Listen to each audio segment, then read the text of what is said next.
Hi, Assalamualaikum to everybody. So this is the second part of the topic of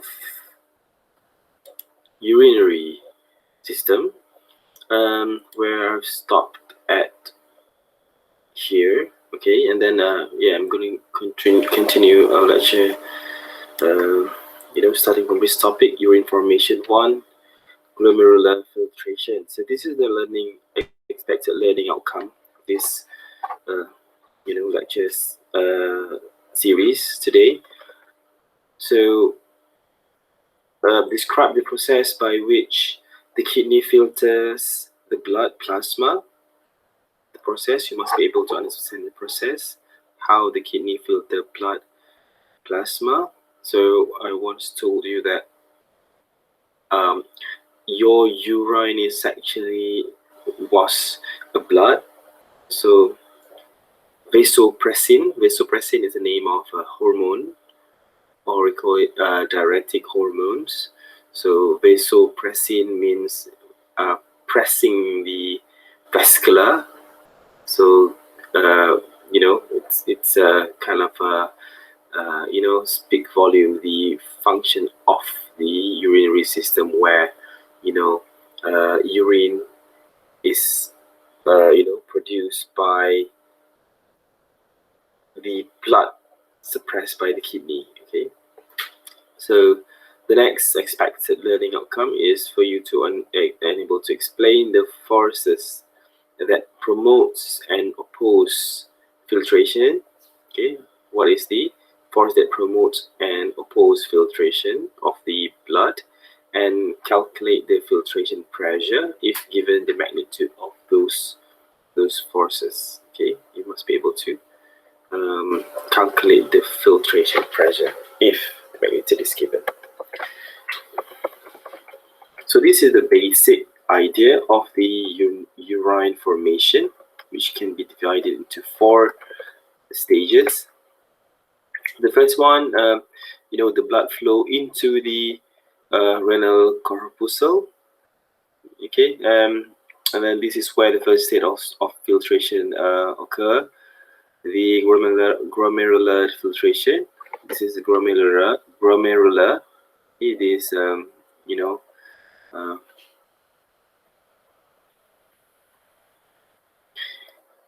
then creates a plasma, filtrates to the blood. Okay, so when the blood flow, the blood capillary pass through this renal corpuscle, it will get rid of a certain amount of fluid in this renal corpuscle before it pass through to the shaft here. Okay, the tubular here. And then tubular reabsorption occur in here, where the body further reabsorb substances that has been filtered within the renal corpuscle, within the glomerular filtration, reabsorb back.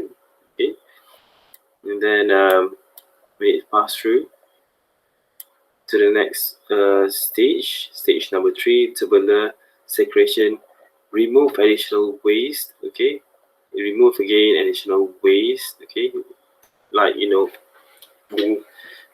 next step of selecting substances that need to be excreted and what need to be kept. Okay, it happened in this tubular. Okay, so it further filtrate in the second part. And then water conservation. Okay, and then the 4th stages. Okay, this is where the body decide how many amount of water need to be reabsorbed back and absorbed or further excreted through the urine. This is depending on the hormone regulation of vasopressin,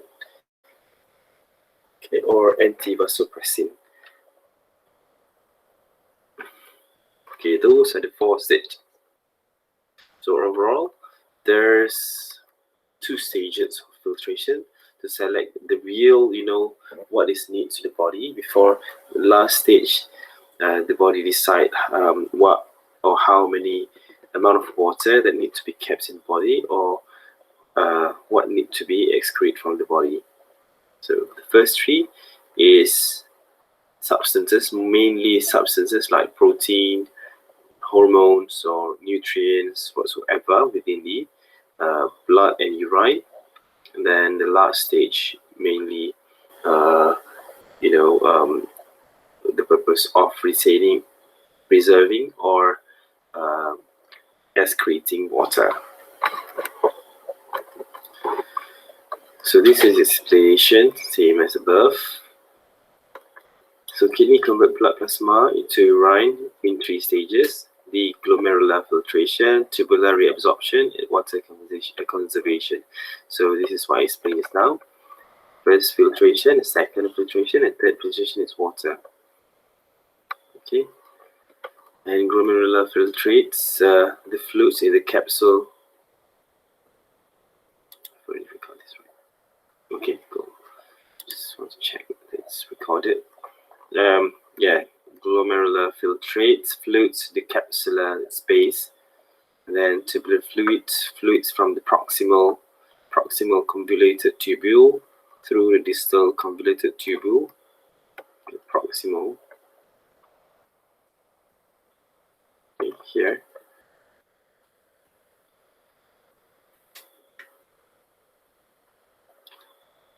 proximal.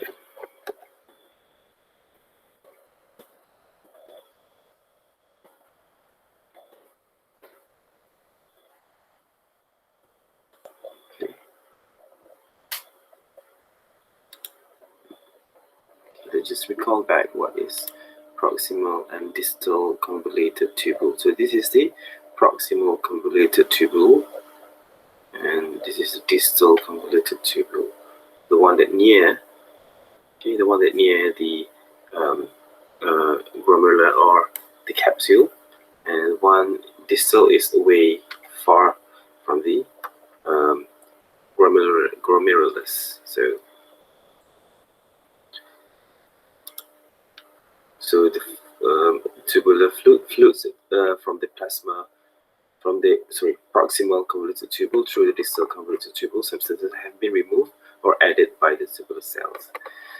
And then the last one is urine fluid that enters the collecting duct. This is where the body chooses, the amount of water that need to be kept or need to be excreted. So this is the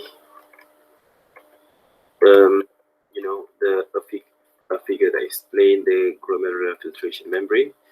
Glomerular, it happens in here, glomerular spaces in between the capillary, the glomerular, and also within the renal corpuscle.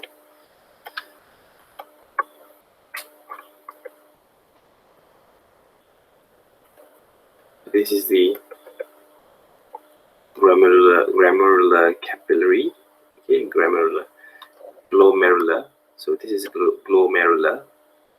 Okay, the one that strands inside the renal corpuscle is the glomerular. It is actually the capillary itself. Okay. So yeah, this part is the glomerular space. A capsule space. Okay, so it's actually, so there's a basement membrane in between. Okay, so filtration membrane, glomerular filtration, a special case of the capillary fluid exchange processes in which water and some solutes in the blood plasma pass from capillaries to glomerulus into the capsular space of the nephron. So this is the definition of glomerular filtration. Okay, the filtration that occurs in the capsule, in the glomerulus. in the Bowman capsule. Okay, inside the Bowman capsule.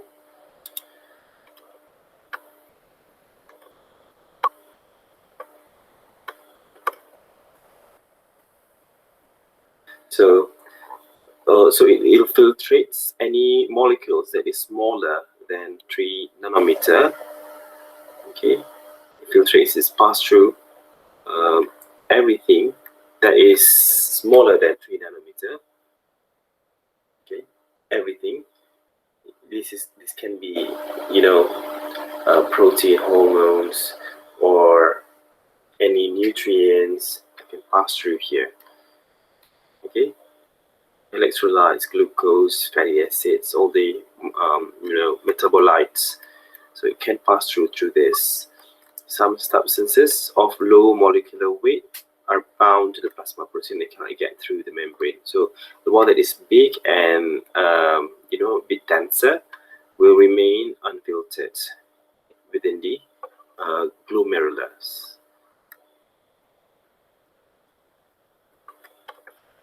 So most calcium, iron, thyroid hormone will remain.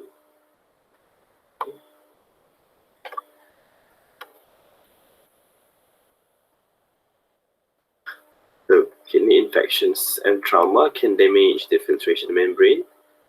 Any infection occurs in the kidney, or any trauma or hit, a bruises or swollen kidney can damage the filtration membrane of the Bowman capsule and allow albumin or blood cell to filter. That's why you can notice someone urinate blood.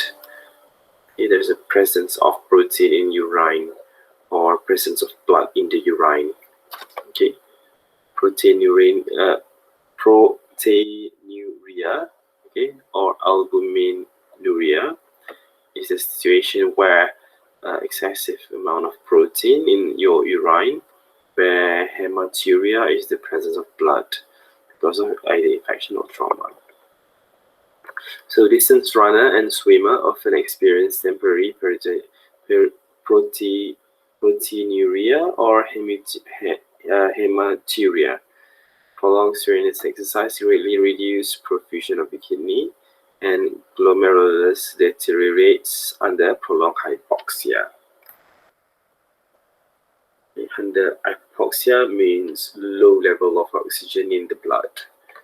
Okay, when low level of oxygen in blood, there's a tendency for the person will get proteinuria or hematuria. So let's go to the next part of the urine formation, tubular reabsorption. So we have discussed the first filtration processes that occur in the Bowman capsule, where glomerulus filtrates, particles or substances that is less than 3 nanometer. So everything is filtered there. But however, those things or substances that the body still require will be reabsorbed back in the tubula. So this is where the second stage of urine formation is the tubular reabsorption and secretion.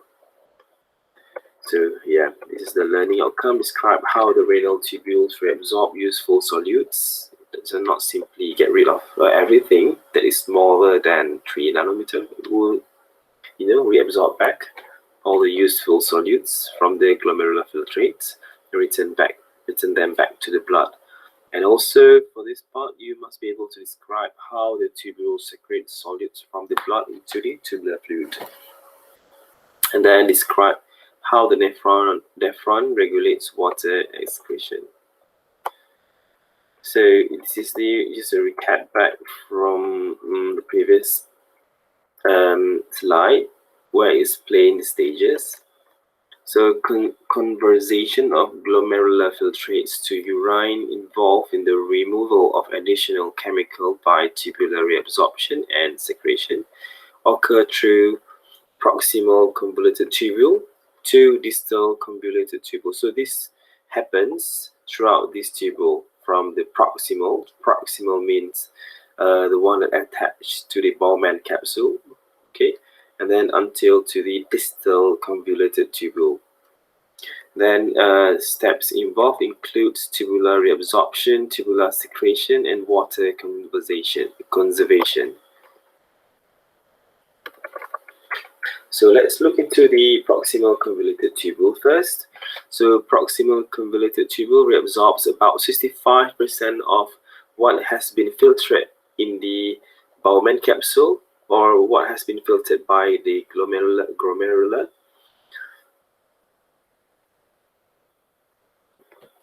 It reabsorbs back at the PCT.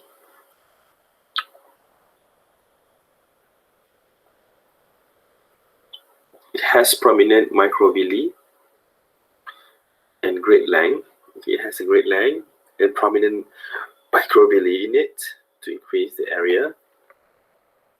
And at this part, the PCT contains abundance of mitochondria that provides ATP for active transports, especially reabsorb back all the useful solutes. Okay, so that's why it needs to be hurry and reabsorb back all the useful needs by the body at the proximal convoluted tubule. So the PCT alone accounts about 6% of one's resting ATP and calorie consumption. It requires 6% of ATP of your daily calorie consumption. Okay. All right. So at the tubular reabsorption, at the proximal convoluted tubule, the process of reclaiming water, okay, reabsorb back all the water that's been filtrated here, and solids from the tubular fluids, and returning back to the blood. Returning back what not those solids that is not needed back to the blood. Sorry, reabsorb back what is needed by the body back to the blood. I'm sorry, yeah. And then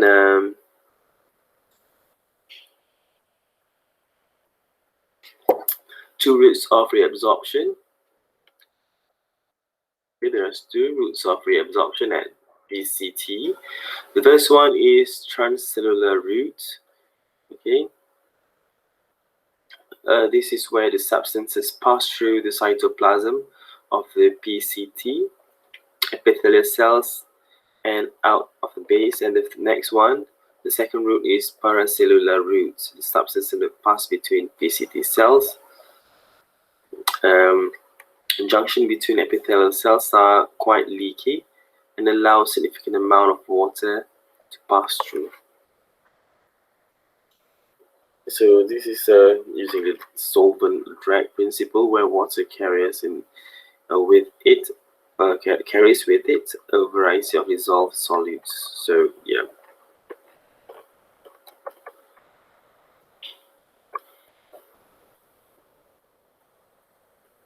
So this is taken by things that the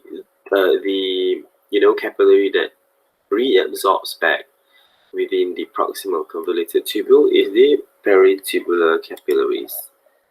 Peritubular capillaries. Okay, it's actually here. Okay, here.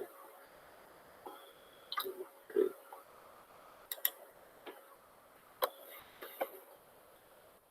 So sodium reabsorption. This is one of example of substances or ion that reabsorb back at the PCT. So sodium is reabsorbed at this stage, and it is the key to everything else. Okay, keys to everything else that is being reabsorbed back to the blood. It creates the osmotic and electrical gradient that drives the reabsorption of water and other solutes. So yeah, sodium's reabsorption also play an important role in the second stage of reabsorption process in urine formation. And most abundant cation in filtrate. This is the most abundant, the sodium is the most abundant, and creates steep concentration gradient that favors its diffusion into the epithelial cells. Apart from sodium reabsorption, there's two types of transport protein within this PCT reabsorption. The apical cell surface are responsible for sodium uptake or sodium reabsorption. Systems that simultaneously bind sodium and other solutes such as glucose, amino acid, and lactate. And sodium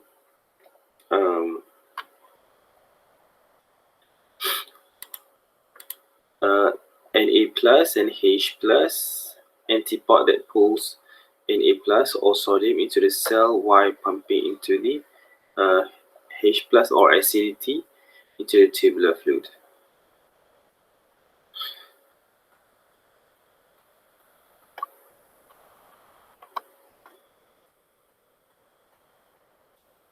And kidney reduce 180 liter of glomerular filtrates to 1 or 2 liter of urine each day. Okay, this can read through. And 2/3 of water in filtrate is reabsorbed by the 2/3 of water that has been filtrated in the by the glomerular in the Bowman capsule. Okay, 2/3 of it will be reabsorbed back at PCT.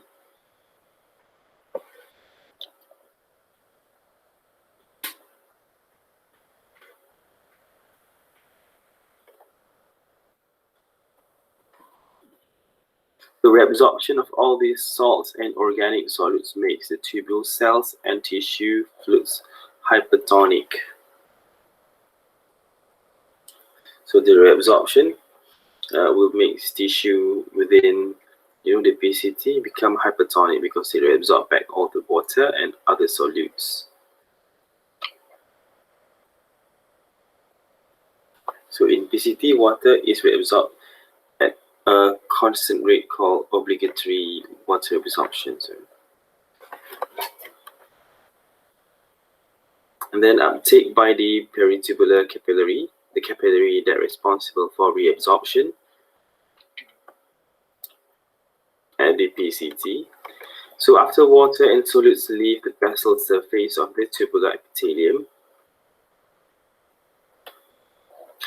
they are reabsorbed by the peritubular capillaries, reabsorbed by osmosis and solvent drag principle, solvent drag mechanism.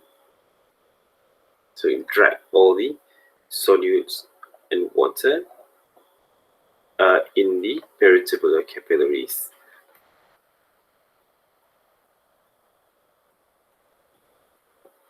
And then three factors that promote osmosis into the capillaries. These are three factors that promote osmosis to the capillary,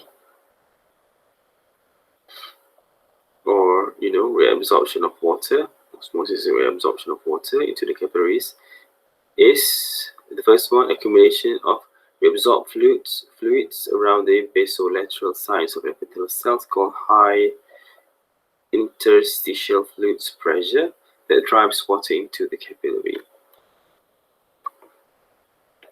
So that's the first factor.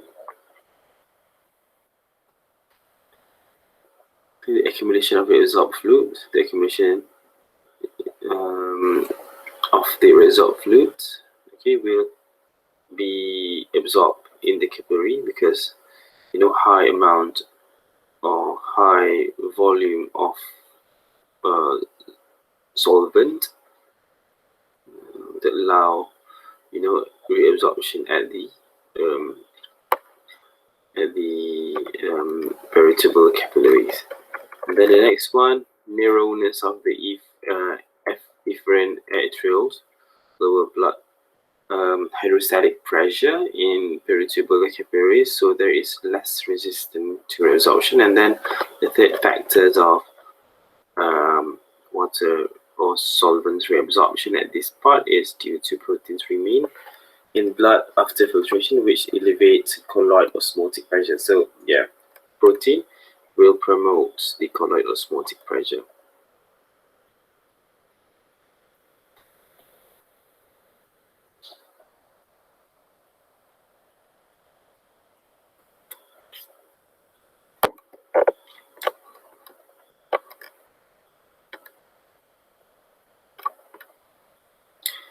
So the next part is tubular secretion. Tubular secretion is process in which renal tubule extract chemical from capillary. They take chemicals from the capillary and secretes them into tubular fluid. Okay.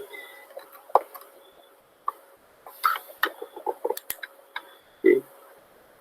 This happens in the distal.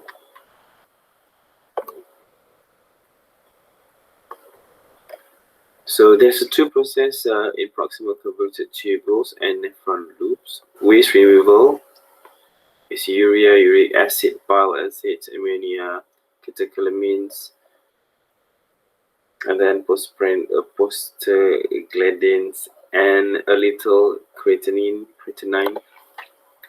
Okay, those are the that been get rid back or secrete back from the capillary back to the tubule.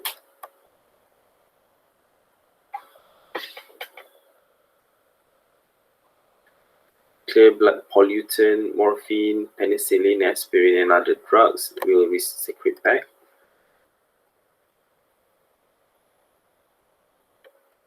Acid-base balance. This is also the mechanism of acid-base balance, the secretion of hydrogen and bicarbonate ion.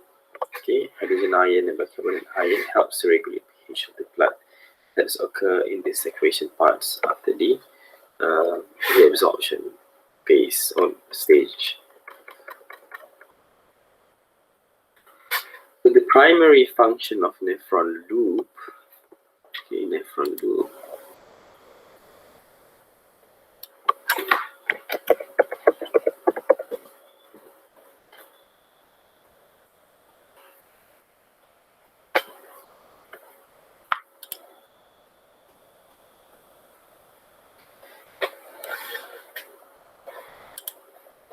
Okay, this is actually nephron loop.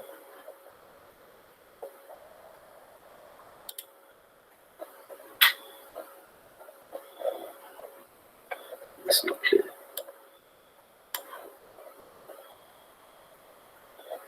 Yeah, this one. Okay, loop of Henle, nephron loop. Okay, nephron loop, proximal to distal. Okay, in between there's a nephron loop. Okay, that's what it means by nephron loop. So the nephron loop, primary function of the nephron loop is to generate a salinity gradient that enables collecting ducts to concentrate the urine and conserve water.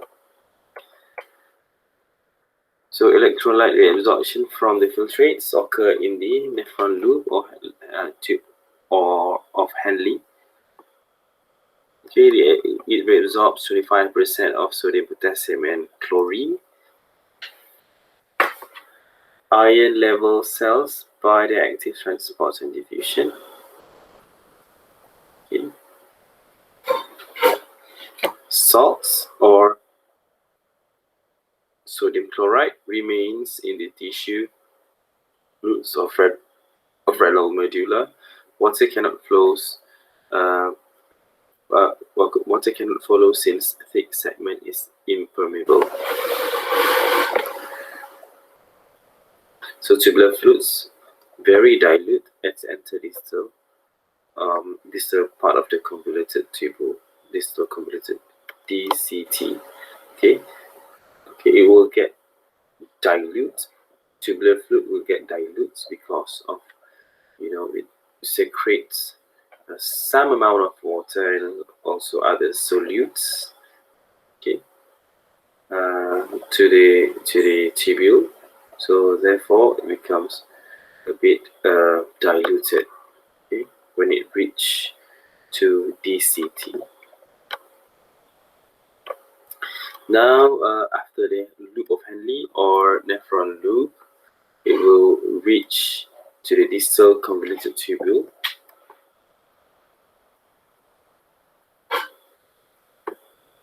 Okay. Fluid arriving the DCT from the loop of Henle still contain about 20% of water and 7% of salts, okay, from the glomerular filtrates.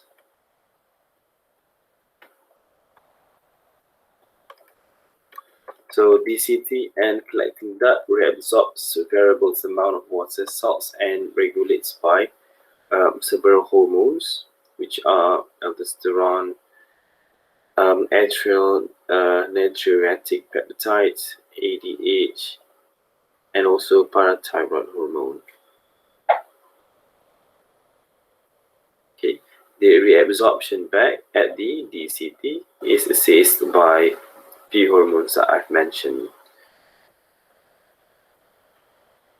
It regulated by hormones, not simply reabsorbed, by the mechanism of solvent gravity.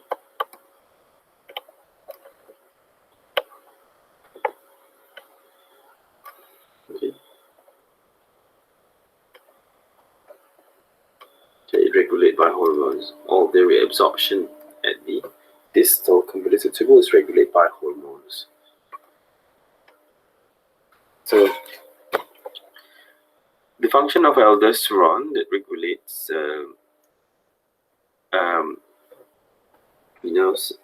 the second stage of secretion or reabsorption is the first one is aldosterone.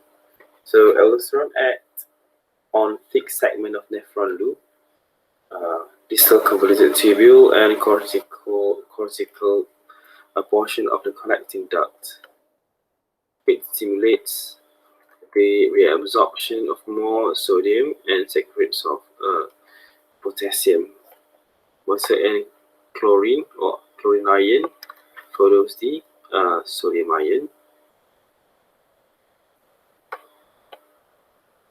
So net effects is that the body retains sodium chloride and water, helps maintain blood volume and pressure. So that's aldosterone. Urine volume is reduced. So this is aldosterone. And urine has an elevated potassium concentration, potassium ion concentration.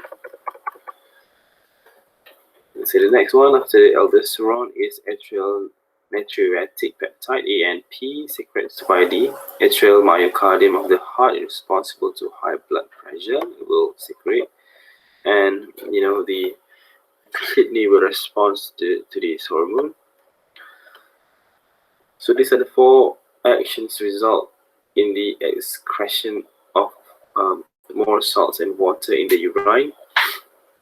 It dilates afferent arteriole, constricts afferent arteriole, increase GFR,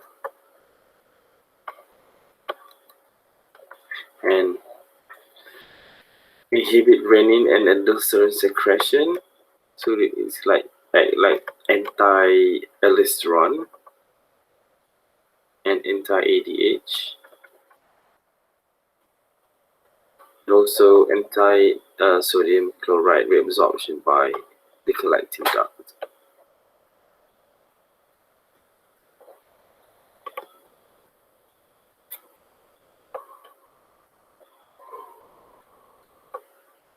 What is GFR?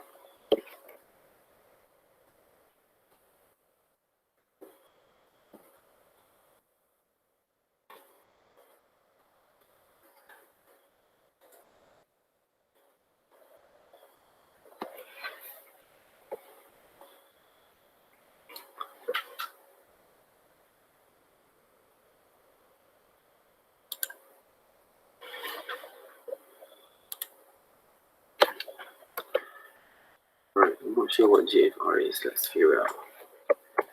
GFR. Oops.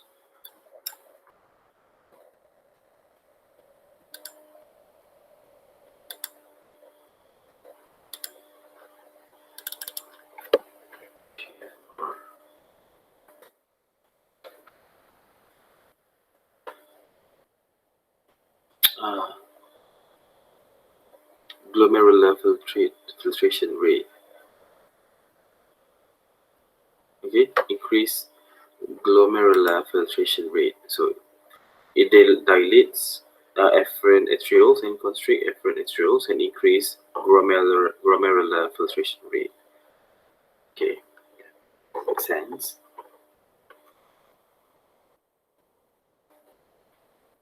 And then the next one is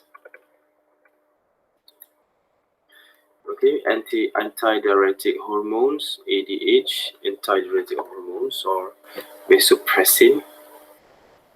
Antivasopressin secretes by the posterior lobe of the pituitary in response to dehydration and rising blood osmolality,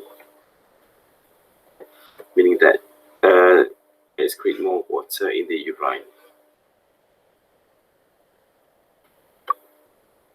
The next one is parathyroid hormones. PTH secrete from the parathyroid gland and responsible to calcium balance. Okay, when it detects low level of calcium or hypocalcemia, it will secrete. Okay, and ask the kidney at the distal convoluted tubule to reabsorb back all the calcium that has been filtered out.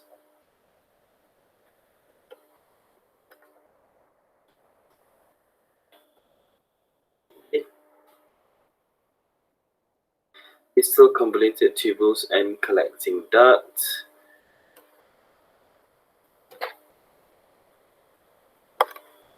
Okay, PCT reabsorbs 65%, same like filtrates. Okay, this is we have discussed this. It reabsorbs 65 from the glomerular filtrates. Where nephron loop reabsorbs another 25% of filtrates.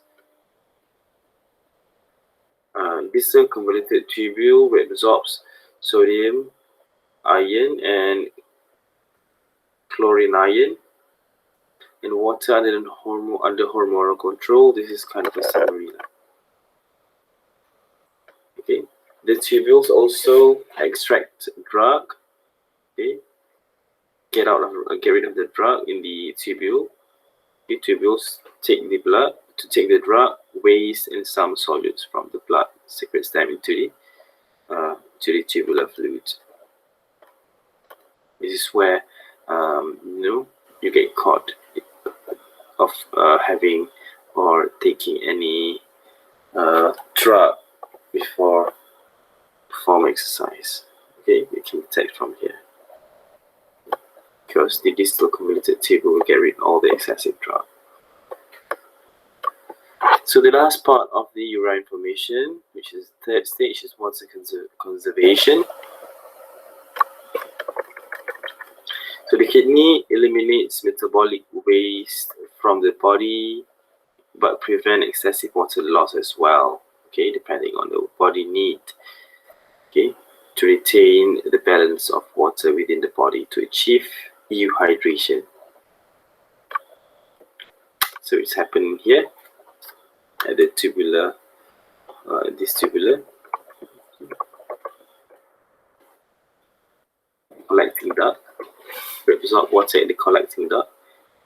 Okay, proximal loop of Henle, distal collecting duct. Okay, this collecting duct will reabsorb water. Okay, so this is a composition of properties in the urine. So composition and properties.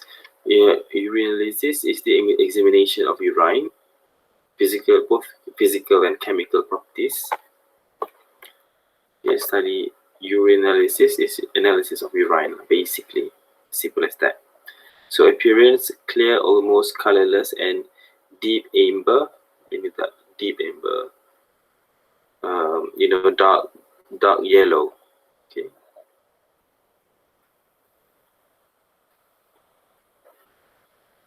Due to urochrome pigment from the breakdown of hemoglobin, so that's why it differs in colors, depends on the concentration of the pigment, urochrome pigment.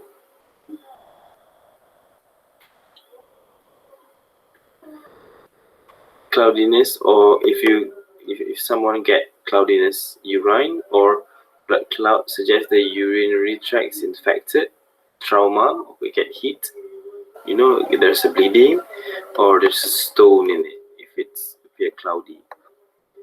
Okay, if the urine puria, pus in the urine, hematuria, blood in the urine, okay, which indicates infection, trauma, or kidney stone. So next one is odor. Okay, odor. Bacteria graded urine to ammonia. It degraded because of bacteria. It degrades urine into ammonia and H3. And some foods impart the aroma as well, apart from the ammonia that has been degraded by the bacteria. So the specific gravity or the osmolality, I would say, of urine must be between 1.1 to 1.028 to be determined, a gram per milliliter to be determined, or to be classified as hue hydration. If you got more than that, it means not enough water in your urine. You need to ingest more water. While for osmolality, is must be ranged between 50 to 100 and 1200 milliosmol per liter in a dehydration person. And pH of a urine must be ranged between 4.5 to 8.2, slightly acidic and to acidic to slightly alkaline. Mildly acidic, depends on what you eat. The chemical composition: 95% of urine consists of water, while the other remaining 5% is other solutes. It is normal to find salt, creatinine, uric acid, phosphate, sulfate, traces of calcium, magnesium, and sometimes bicarbonate. Urochrome, the urochrome pigment, and trace of bilirubin. It's common to see this solutes that have been secreted. Okay, but it is normal to see glucose or free hemoglobin. Okay, not hemoglobin that come from urochrome, not the pigment, but the real hemoglobin. Okay, albumin or protein, ketones, and bile pigment is abnormal, meaning that if you trace these things, it means that something is not right in your urinary system. So a normal volume of urine is between 1 to 2 liters per day. Polyuria output excess than 2 liters per day. Oliguria less urinates, and urea even lesser.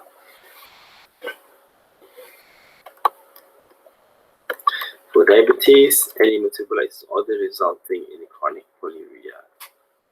Polyuria means excessive of urination. Okay, excessive of urination. Okay, let's skip this. So diuretic is a chemical that increases the urine volume, increase in glomerular filtrate rates. Okay. The diuretics hormones will increase the rate of filtration at the GFR, at the Bowman capsule, and reduce tubular reabsorption of water.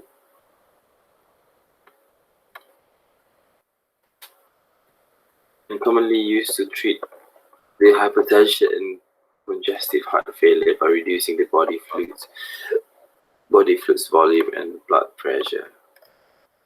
Okay.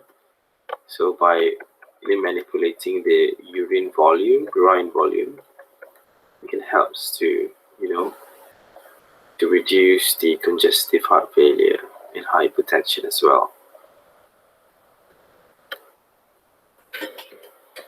So renal function test, how to test whether your renal is well functioning. Test for kidney disease, evaluating the severity, monitoring the progress, determining renal clearance, determining glomerular filtrate rates. So, yeah. Urine storage of elimination. Urine is produced continually, does not drain continually from the body. Urination is episodic. Okay, it happens, in episode. Okay, occurring when we allow it, and made possible by storage apparatus and neural controls of this timely release. So you can read this through. I won't discuss this about kidney stone. Okay, what happened? What made kidney stone happen? And what are the urinary tract infection? You can read this. Okay. Modalities. I won't discuss this further. Okay, you can read this through. Okay, for that, thank you so much for your time. I hope you understand what we've discussed today. Thank you very much.